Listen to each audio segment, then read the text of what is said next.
Assalamualaikum warahmatullahi wabarakatuh.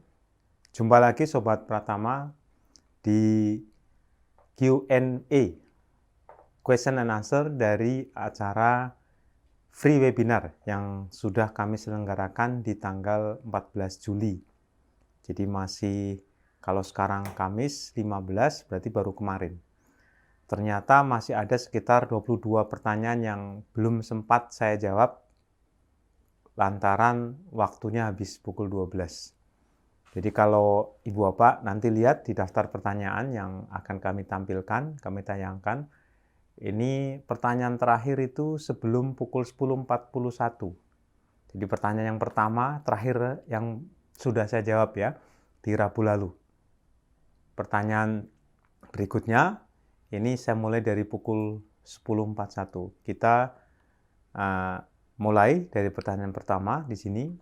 Yang pertama adalah Pak Rezi Ilham, pukul 10.41. Pak Pri izin tanya, bagaimana jika SPT Badan tahun 2020 kita LB? Karena usaha kita untuk usaha retail sepatu yang terdampak pandemi. Bagaimana proses pemeriksaannya? Apakah ada kemudahan, Pak? Proses pemeriksaan tetap mengacu pada tata cara pemeriksaan yang sudah diatur di dalam Peraturan Menteri Keuangan ya, nomor 17 tahun 2013 bagaimana telah diubah dengan Peraturan Menteri Keuangan nomor 18 tahun 2021. Jadi prosesnya standar Ibu Bapak. Cuman memang kalau Pak Rezi ini melihat ya, ini kan SPT PPH Badan. Jadi pendekatan yang dipakai saya bisa melihat kemungkinan ada di 3 tempat ya. Pertama, di pendapatan. Jadi pendapatan itu akan diekualisasi dengan omset PPN. Ini kan retail ya. Kalau retail kan secara umum itu menggunakan cash basis penjualannya. Jadi akan di offset dengan PPN keluarannya. Nah, jadi harus di cross check di situ. Kalau arus piutang kemungkinan enggak karena ini retail rata-rata tunai. Kemudian yang kedua, ini akan dicek biaya-biayanya. Konsep biaya secara sederhana adalah matching cost against revenue, Bapak. Ya, khususnya Pak Rezin ya. Jadi biaya-biaya apa saja silahkan, yang penting berhubungan langsung dengan kegiatan usaha. Ya. Nah, bahasa di pasal 6 ayat 1 Undang-Undang PPH adalah biaya untuk mendapatkan menagih dan memelihara penghasilan. Tapi konsep yang melandasi ini matching cost against revenue. Baru yang ketiga nanti di kredit pajak kalau ada. Ya, kalau sudah ketemu pendapatan, penghasilan nanti dihitung pajaknya. Kalau ada kompensasi rugi, baru kemudian nanti kredit pajak kalau ada. Ini ya. Nah, ini karena LB ya. Jadi tidak mustahil juga pemeriksaannya itu nanti bisa all taxes. Tidak hanya PPH Badan, tapi pemeriksaan sudah bisa diperluas ke objek pajak lainnya. Contohnya apa? PPN dan withholding tax. Alasannya apa? Jadi gini, Bapak. Secara sederhana, LB-nya mungkin tetap LB. Otomatis kan ketika duit keluar, bisa jadi tahun ini atau biasanya tahun depan ya. Duit keluar kan berarti target penerimaan pajaknya semakin, artinya gini, sudah dapat 1.000, targetnya 1.500, berarti kan kurang 500. Kalau nanti direstitusi keluar 50, berarti 550 itu. Kantor pajak harus mengejar target lebih banyak lagi. Jadi itu aja, caranya sama ya. Kemudian Pak Ibu kali ya, Brian Siwi 1042. Pagi Pak, izin bertanya, berdasarkan webinar ini apakah kesimpulan pemeriksaan di masa pandemi tetap dilakukan seperti biasa? Seperti biasa. Ya pemeriksaan seperti biasa, ya kalau ada. Nah, cuman memang nanti prioritasnya itu adalah mereka yang mendapatkan fasilitas. Gitu. Baik. Pak Wan Juli, izin bertanya lagi, menyambung pertanyaan Pak Hasan Yusuf, apakah artinya upaya hukum terhadap pelanggaran itu adalah pra-peradilan terhadap penetapan tersangka? Ya, jadi gini, betul, bisa pra-peradilan, tapi harus diingat, pra-peradilan kan tidak masuk ke materi. Penetapan tersangkanya itu benar nggak itu? Kalau kasus saya, ini bukan pra-peradilan, tapi di dakwaan. Kita ya kita bantah. Nah, ini kalau udah bahasa hukum ada replik, ada pledoi macam-macam ya. Kita tanggapi, baru kemudian ada putusan sela. Ternyata putusan sela hakim, ya di putusan sela hakim membatalkan dakwaan. Jadi waktu itu memang kami sudah menangani ya terkait dengan pra-peradilan. Saya melihat sih bukan di pra-peradilan. Penetapan tersangkanya itu yang jelas 2 alat bukti aja. Jadi sudah melanggar pasal yang dituduhkan, ada 2 alat bukti. Kalau ini terus terang nggak terlalu ini. Saya lebih suka nanti ke kalau petun ke bukpernya bisa, ya petun. Ini namanya usaha silahkan. Jadi pra-peradilan dan petun ini kan beda ya. Pra-peradilan bagaimana penetapan tersangkanya, kalau gugatan ke petun ini kan terhadap SP bukpernya. Bukpernya itu sebenarnya kewenangan. Saya sih melihatnya bukper itu kewenangan Pak Wan Juli ya. Kewenangan dari DJP. Cuma masalahnya adalah kasus yang saya tangani ini sudah sampai ke ranah pemidanaan. Jadi ranah dakwaan. Nah itulah yang kemudian saya kejar di sisi dakwaan tidak jelas dan tidak cermat. Belum masuk ke materi. Jadi kita harus menerjemahkan tidak jelas itu apa, tidak cermat itu apa. Nah, di dalamnya saya waktu itu membantu tim lawyer ya untuk menguraikan bahwa JPU tidak mengedepankan, dalam hal ini DJP ya sebetulnya, tapi karena diwakili oleh JPU tidak mengedepankan penegakan hukum administratif, tapi langsung ke penegakan hukum pidana. Itu Pak Wan Juli ya.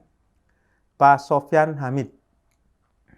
Assalamualaikum Pak Pri, mau bertanya Pak, apabila terjadi kasus transaksi terkait PPN, semisal posisi tahun 2020 Juni ya, ada retur pembelian yang belum dibuat nota retur, namun posisi akhir Desember sudah melakukan restitusi pendahuluan dan uang sudah cair. Solusinya gimana ya Pak? Saat ini belum dibuat nota retur. Ya kalau sudah restitusi pendahuluan ya tinggal nunggu aja. Ini retur pembelian. Nah ini soalnya kalau sudah restitusi tinggal nunggu aja Pak. Pak Sofyan Hamid ya tinggal nunggu aja nanti kalau ada pemeriksaan post audit ya. Jadi setelah restitusi pendahuluan nanti dimungkinkan ada pemeriksaan audit, pemeriksaan pajak.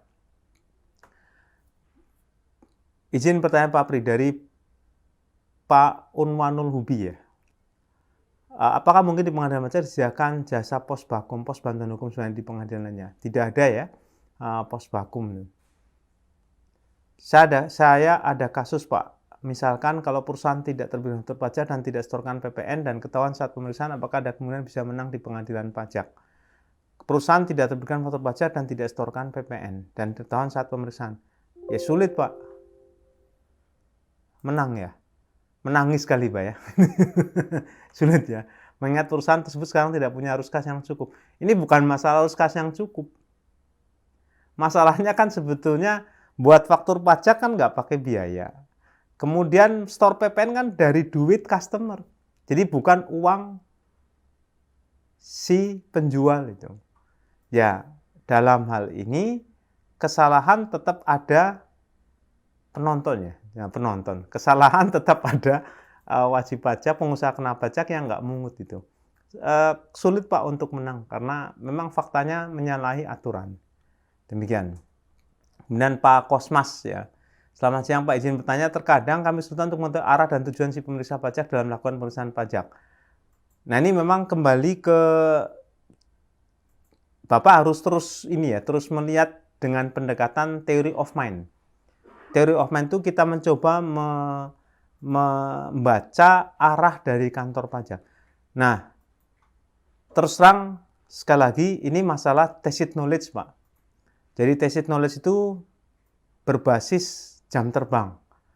Jadi memang harus terus menangani pemeriksaan sehingga nanti ketahuan arah pemeriksa kemana gitu. Ya kalau saya bukan masa jam terbang banyak, karena saya dulu pemeriksa gitu ya. Jadi saya pernah jadi pihak yang sekarang kita bahas itu. Saya pernah jadi pemeriksa pasti punya concern bagaimana nyari temuan. Nah itu yang tidak berubah sampai sekarang begitu ya. Katakanlah tahun 2017 diperiksa dengan fokus PP tahun 2019, diperiksa dengan fokus PP21, diperiksa. Ya, sebetulnya bukan masalahnya Pak. Sekarang fokus PPN itu berarti apa? Pendekatannya ekualisasi atau pengujian arus piutang. Kalau PPN keluaran, kalau PPN masukan, sekarang lebih gampang karena menggunakan pendekatan konfirmasi. Artinya PKPM-nya, PM-nya itu bisa dicek di sistem DJP. Nah, kalau PP21 berarti ekualisasi dengan biaya. Jadi kalau ini sih bukan masalah arah dan tujuan misalnya. Yang jelas arahnya gampang, Pak. Arahnya mencari temuan, tujuannya adalah menguji kepatuhan. Itu aja. Cuman masalahnya kan kita harus tahu nih seluk-beluk pemeriksaan, teknik pemeriksaannya gitu. Pertanyaan bagaimana kita bisa mengetahui critical point dari pemeriksaan pajak sehingga fokus kita ya Nah itu Pak, jadi misal jam terbang. Pokoknya kalau udah bicara PPN, bicaranya berarti pilihannya dua kan, PK dan PM. Pajak keluaran berarti ekualisasi dengan PP badan. Kalau PM berarti kan otomatis tadi dengan lawan transaksi atau dengan biaya-biaya yang sudah dicatat di buku besar. Jadi harus di cross check gitu. Ya, kalau mau PP21 ya PP21 objeknya terkait dengan biaya gaji. Berarti harus dicek nih biaya-biaya yang memang merupakan objek 21 di buku besar tuh apa saja. 23 ini jasa. Jasa, kemudian ada bunga dividen royalti. Yang paling sering dan banyak itu jasa. Nanti ya tinggal lihat objeknya gitu Pak Kosmas ya. Kemudian Bu Kristina, siang Pak. PT saya sebelumnya di KP Pratama dan mendapat itu SP2DK. Kemudian sudah kami koreksi, kemudian air ganti dan kami mendapat SP2DK lagi dari air yang baru. Terkait tahun yang sama namun hal yang berbeda. Apakah memang diperbolehkan? Boleh. SP2DK berkali-kali dalam tahun yang sama boleh. Namanya nanya. Surat permintaan penjelasan atas data atau keterangan. Ya minta penjelasan kan boleh. Ya, ibu bapak kan boleh juga nanya berkali-kali ke saya. Ini mohon maaf ini guyonannya. Jadi artinya apa? Ya boleh aja. Namanya surat permintaan penjelasan ya. Permintaan penjelasan atas data keterangannya boleh lebih dari sekali untuk tahun yang sama. Pak Bapak atau Widya Lukman, Ibu kali ya. Selamat siang Pak Pri, mohon penjelasan bagaimana penyajian pengujian arus barang saat ada pemeriksaan. Terima kasih. Pengujian arus barang ini memang harus menggunakan cost accounting Bu Widya ya. Harus menggunakan cost accounting. Jadi memang Ibu harus belajar di cost accounting bagaimana menyusun struktur biaya. Secara sederhana begini. Arus barang itu kan harus dikaitkan dengan pembelian. Ya. Jadi persediaan akhir itu kan sama dengan pembelian, baik pembelian yang sudah lunas ataupun belum lunas. Nah, kemudian kalau pengen tahu pembelian tahun berjalan, kurangi dengan pembelian awal. Ya. Jadi pembelian akhir kurangi dengan pembelian awal. Nah, terus ini apa? Ini kan pembelian kita harus melihat juga nanti pembelian tunai atau pembelian kredit. Nah, terus terang saya nggak bisa contohkan lebih detail karena Bu Widya nggak nyebutin ya arus barangnya terkait dengan industri apa nih. Soalnya sekarang sudah jarang menggunakan arus barang. Pertimbangannya apa? Rata-rata perusahaan itu punya produk yang bervariasi. Nah, arus barang itu bisa diterapkan jika produknya itu nggak banyak. Contohnya begini. Produknya kayu log. Kayu log gampang. Misalkan satu kayu log itu, produknya bukan kayu log. Produknya adalah daun pintu. Satu kayu log itu bisa menghasilkan misal 10 daun pintu. Berarti kalau 10 kayu log menghasilkan 100 daun pintu. Nah, dari situ berarti kan persediaan awal kayu log berapa? Ada 1 kayu log. Ini misalnya. Beli 9. Oke. Beli 9, masuk proses produksi 8. Berarti sisa 2 kan? Masuk proses produksi 8 harusnya menghasilkan 1 kayu log 10. 8 kayu log 80. Nah, itu yang kemudian dicek oleh si pemeriksa. Sekarang unit yang terjual berapa? Ternyata misalkan bukan 80, 70. Nah, pilihannya adalah ini berarti ada yang belum dilaporkan. Karena harusnya 80 kalau pakai standar rata-rata alias rendemen. Itu model sederhana dari pengujian arus barang. Contoh saya menggunakan kayu log yang hasil akhirnya adalah daun pintu. Demikian Bu Widya ya. Pak Beni, izin bertanya, bolehkah PTA mencadangkan biaya angkutan yang memang terjadi di 2020 sedangkan bukti potongnya atas itu terjadi di Maret 2021? Kalau mencadangkan boleh aja, silahkan. Ya, cuman kan dari sisi pajak cadangan tuh nggak boleh dibiayakan. Secara accounting silahkan. Mencadangkan biaya angkutan yang memang terjadi di 2020 sedangkan bukti potong 23 atas biaya angkutan tersebut terjadi di Maret 2021. Saat tagihan perusahaan sudah terbit. Saya agak bingung juga. Kalau mencadangkan sendiri, tapi kalau melihat cerita lebih lanjut, biayanya sudah terjadi 2020. Bukti potongnya Maret 2021. Saya jadi bingung. Kalau mencadangkan, boleh aja. Cuman kalau melihat ceritanya, saya bingung juga. Biaya udah terjadi kok dicadangkan gitu. Nah, bukti potong bisa terjadi 2021 bisa. Sesuai dengan pasal 15 ayat 3 PP 94 2010. Pemotongannya bisa cash basis atau jatuh tempo, mana yang lebih dulu. Gitu Pak Beni ya. Pak Muhammad Priyodia bertanya, selamat siang Pak Pri, mohon izin bertanya, perihal SP2DK yang sudah terjadi dan timbul kesepakatan dengan akan adanya pembentukan SPT dan pelunasan kekurangan pembayaran pajak hasil data matching. Apa kami sebagai WP berhak meminta bukti tertulis atas hasil SP2DK dan setelah selesai proses tersebut? Biasanya ada berita acara, ya ada berita acara. Nah itu Pak Priyodia membuat berita acara dan tanda tangan nggak? Kalau ada bisa diminta. Oke, gitu ya. Jadi bisa diminta. Nah, ini tinggal masalahnya ada berita acara konseling nggak atau berita acara pemberian keterangan. Kalau ada nanti bisa minta. Oke, Pak Inotek, saya sebut Pak Bapak aja ya. Salam Pak Pri, di luar konteks ini mau tanya, saya baru mendirikan CV Pak. Untuk membuat faktur pajaknya caranya gimana? Ya tinggal dibuat faktur pajaknya. Nah, ini ya berarti harus pertama CV PKP dulu, kemudian nanti minta NOMFA, nomor seri faktur pajak dari KPP. Ya nanti otomatis tuh di e-fakturnya dibuat ya. Nah gitu. Ya saya nggak bisa detail, berarti ya ini Bapak harus terdaftar sebagai PKP. CV-nya harus terdaftar sebagai PKP, nanti kemudian ngurus elektronik nomor faktur pajak ya. Jadi ngurus nomor seri faktur pajak ke kantor pajak, nanti dapat lewat email. Nah, memang secara otomatis nanti bisa dibuat melalui aplikasi e-faktur. Demikian. Pak Tono Hartono, selamat siang Pak, izin bertanya, bagaimana cara Dijen Pajak menentukan CRM? Apakah ada formula? Itu dilakukan analisis Pak. Analisis banyak.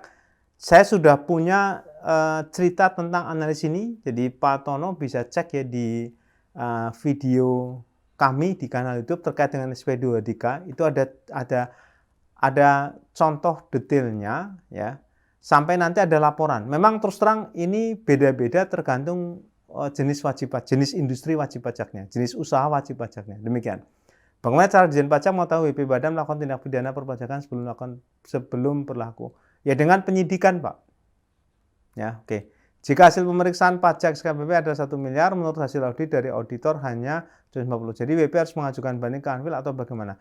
Banding itu jadi gini Pak, ini mana tadi hilang.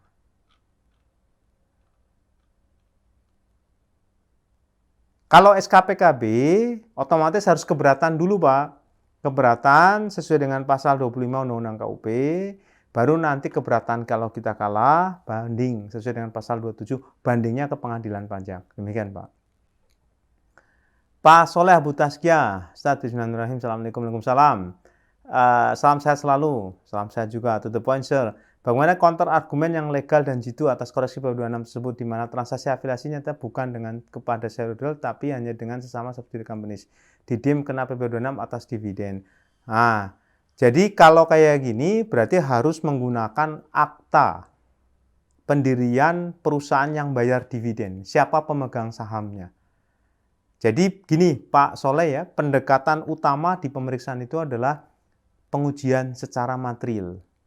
Bapak bisa cek di paragraf 3 penjelasan pasal 29 ayat 2. Harus menggunakan bukti, peraturan, kemudian pemahaman pemeriksa. Nanti masuk di pasal 76, kalau di level banding, sama ke bukti. Jadi kebenaran material. Jadi kalau memang bukan pemegang saham, ya tunjukkan pemegang saham sesuai akta pendirian, termasuk Kumham. Ya, di situ. Berarti tidak bisa disebut sebagai dividen. Ya, haruskah disebut yang sudah terang-benderang? Ya, bukan harus, bisa jadi karena ini masalah beda sudut pandang, beda keyakinan Pak Soleh ya. Jadi kalau terpaksa kayak gini ya kita nggak bisa. Kita kembali lagi kalau pakai theory of mind kita harus memahami, seek to understand and to be understood. Kita memahami itulah pemeriksa, punya karakteristik yang banyak dan beragam. Jadi kita harus memahami. Permohonan QA ditolak Kanwil dengan alasan itu bukan dispute regulation basis. Iya, ini masalah bukti Pak. Jadi betul. Masalahnya kan gini Pak. Ketika PMK 17/2013, QA bisa terkait dengan bukti material, terkait dengan sengketa material. Tapi kemudian justru seringkali DJP kalah. Akhirnya DJP mengubah PMK 17/2013 dengan PMK 184/2015. Di situ kewenangan QA dipretelin hanya sebatas yuridis. Nah, jadi kalau udah kayak gini ya memang terpaksa. Saya terus terang sudah jarang pakai QA, Pak, karena hanya yuridis.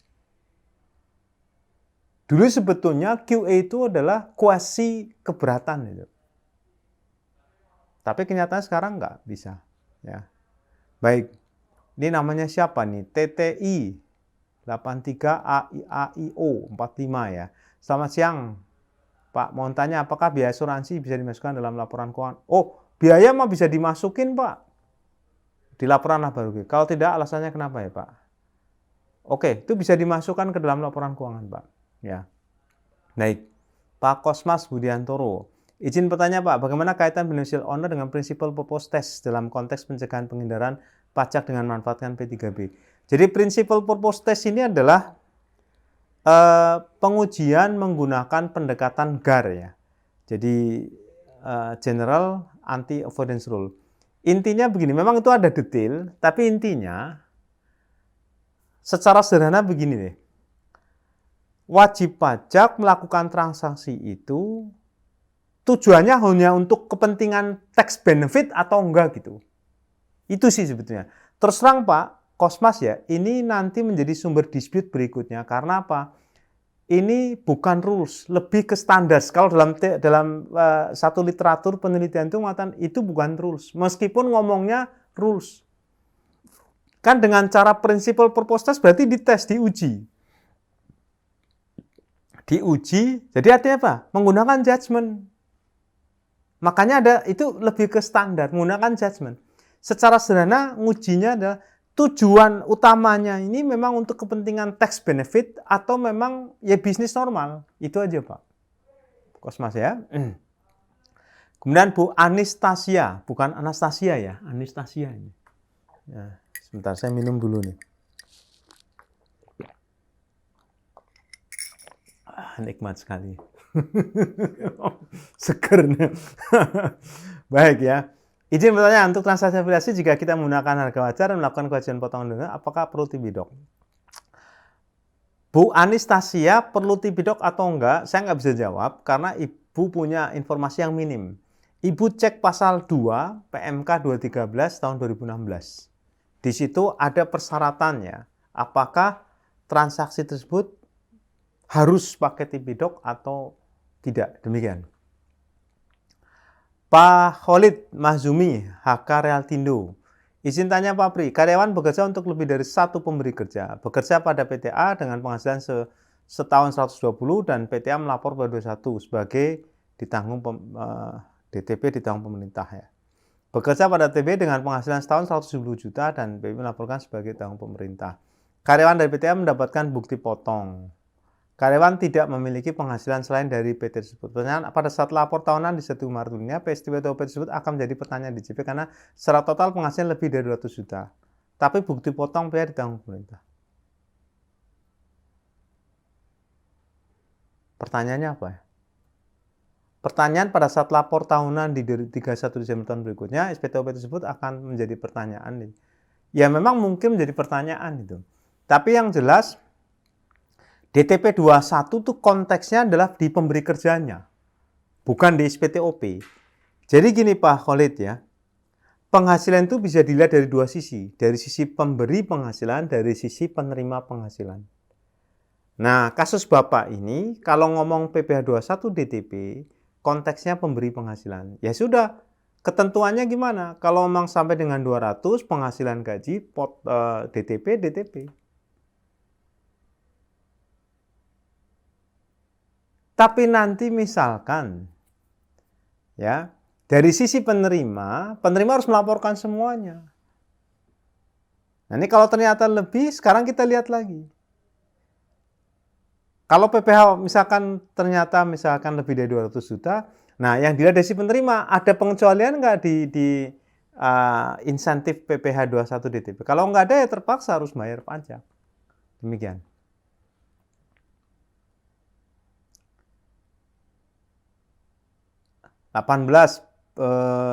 Bu Mawari.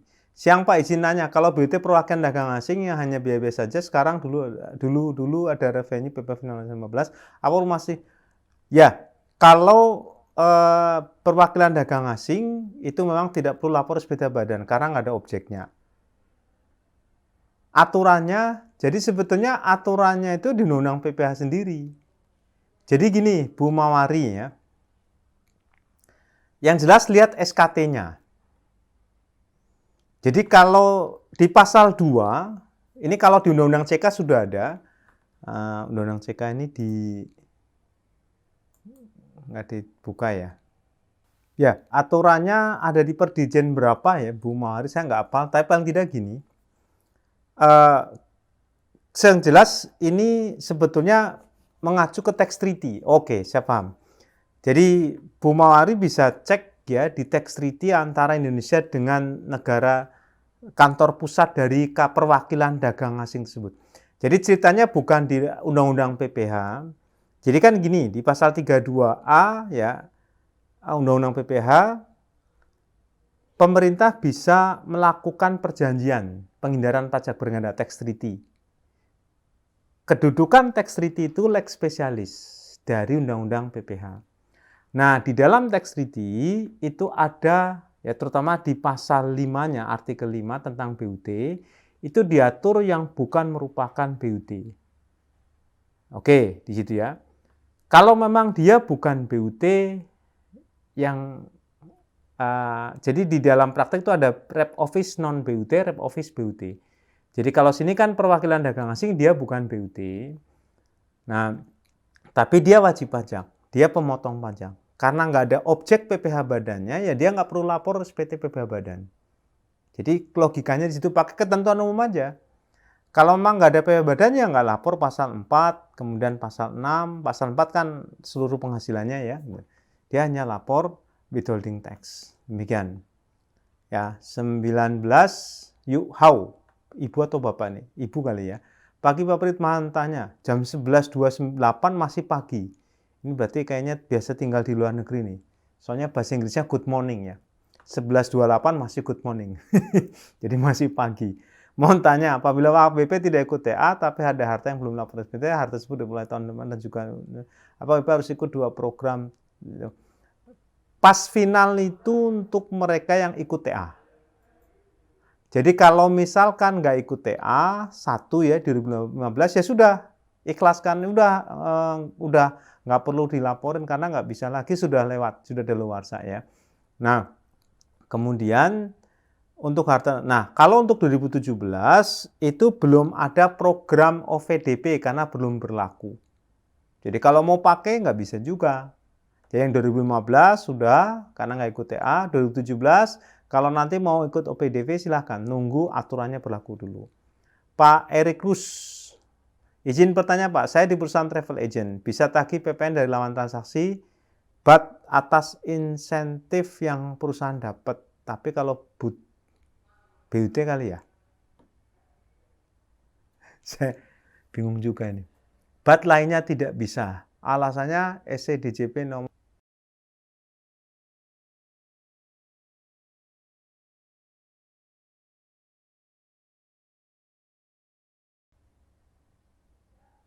BUT apa ya?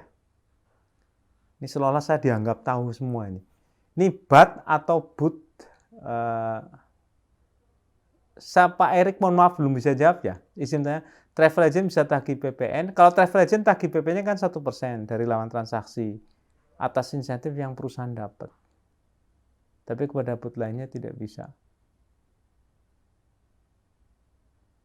Alasannya misal kalau ada pemeriksaan nantinya, masalahnya dua macam BUT itu apa ya? Mohon maaf Pak Erik nggak bisa ya. Pak Jimmy, siang Wapri PPN KMS bisakah dikenakan jika bangunan dibangun di lokasi yang bukan milik sendiri? Yang dilihat bukan lokasinya, itu kegiatan bangun sendiri. Jadi kalau memang kita membangun, ya, jadi logika dari KMS itu kan ceritanya kalau kita beli rumah, berarti kan dari developer ada PPN.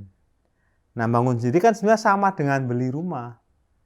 Nah, agar tidak terjadi penghindaran pajak, makanya KMS pun juga kena PPN. Jika dibangun relokasi, ini sama. Jadi kita yang bayar, ini bukan masalah di lokasi sendiri atau bukan. Yang penting kita bangun sendiri. Demikian Pak Jimmy ya. Pak Haris Lutfi, terakhir ini. Siang Pak, kami sedang diperiksa tahun 2016, terbit SPP 28 Juni 2021. Di dalam terdapat faktur masukan belum dikreditkan yang diekualisasi menjadi omset. Apa waktu pertanggal 1 Juni sampai dengan 30 Juni bisa kita sangka atas dasar sudah daluarsa? Oh iya, sudah daluarsa. Bisa. Karena masa pajak.